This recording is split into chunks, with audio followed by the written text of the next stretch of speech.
Tape www.suividécole-au-sénégal.com. À École au Sénégal, c'est facile, tu n'as qu'à te connecter. Tape École au Sénégal, les leçons sont beaucoup plus détaillées. Good morning, everybody. We are here again today to tackle a new lesson about the passive voice. Last time we dealt with the if clause.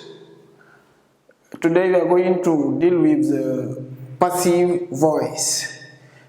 This is the lesson that most of students have a problem to understand.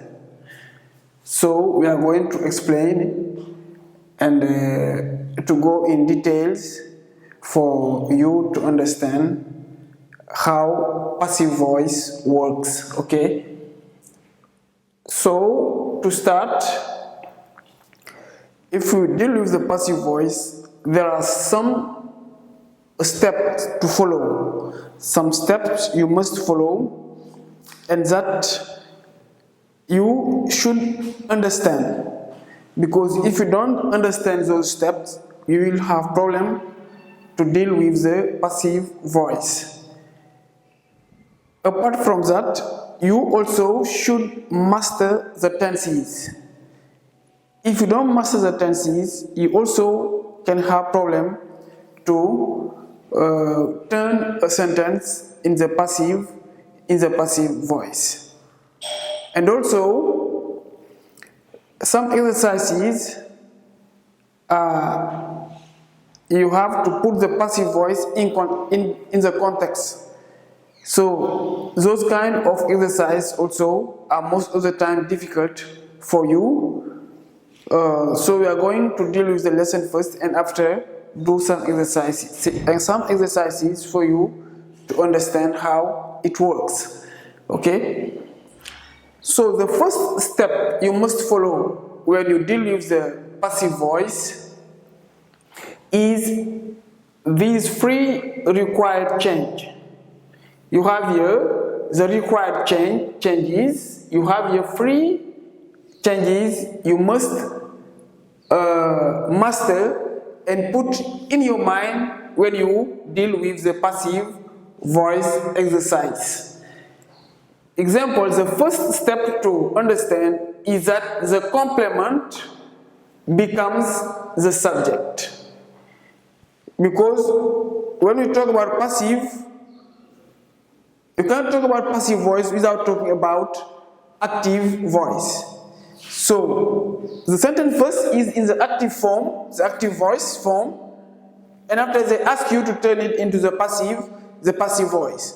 Or it is in the passive voice and they ask you to turn it in the active voice. So you should know what is active and what is passive. Okay? We are going to see them later on in the lesson.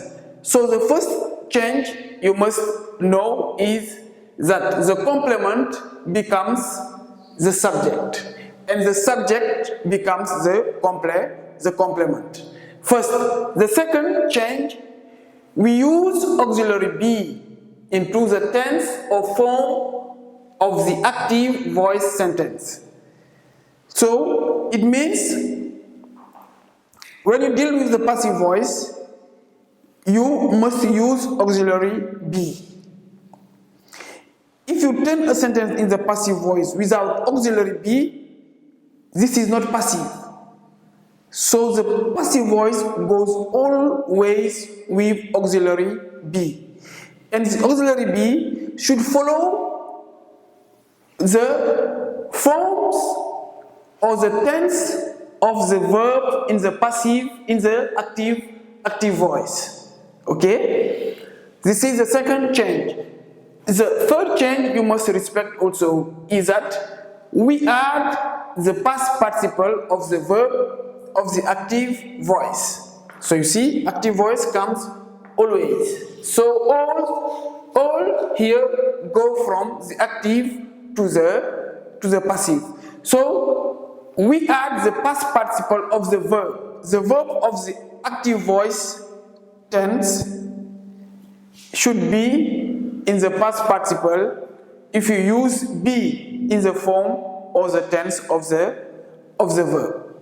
So after using be in the tense of the verbs, the verb should be in the past participle to make a passive voice sentence. Let us give an example here. We have, after these three required change, you have example, the boy opens the door. The boy opens the door. The boy opens the door. You have the boy, subject. You see it here, subject. You have open, the verb, ordinary verb. And you have the complement here, which is the door. The boy opened the door. So how to put this sentence in the passive voice form? So you have the door, which is the complement here. The complement becomes subject. The first change is here. So you say the door. Now the second change, they say you use auxiliary be in the tense or form of the active voice sentence. This is it. The door is, because here you have opens. Opens is the third person of singular. So if you put door here, the door, you have to put is. Is also to be in the third person of singular. So you have the door is opened. You have open here as a verb, but you have it in the passive voice as a past participle. You see? So the door is opened, ed, and you add by the boy.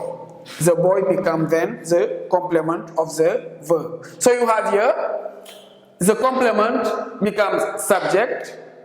Auxiliary be, you use it here in the form of the tense. Here you have is, opens with s, so you must put is. The past participle of the verb of the active voice is open, so you put it in the past participle. So you have here opened. The door is opened by the boy. So this is the way it works. The first thing you must add, if need be, so you say if need be, we add by. That's what we have here, by, plus the agent of the complement of the subject. It is the boy. Okay? This is by the boy. The door is opened by the door. And you must respect the tense of the verb in the active voice. The tense of the active voice is in the present, so you should put be in the present. Okay? If the tense is in the past, you should put be in the past. So we are going to show it in this rule. Okay, the rule is, you have here, look at this chart, you have here the passive, the active voice part, column, and here the passive voice column. Look at this chart, you are going to see, if you have the simple present, the simple present, go with is, are, plus the past participle. Okay? Present simple, is, are, plus the past participle. The present continues. You have is, are, plus being, this being, to be, being, replace the past, the present continuous form. Okay? We are going to see it in example. You have is, are, plus being is your ing form, plus the past participle of the verb. Tape www.suividecolosénégal.com. À École au Sénégal.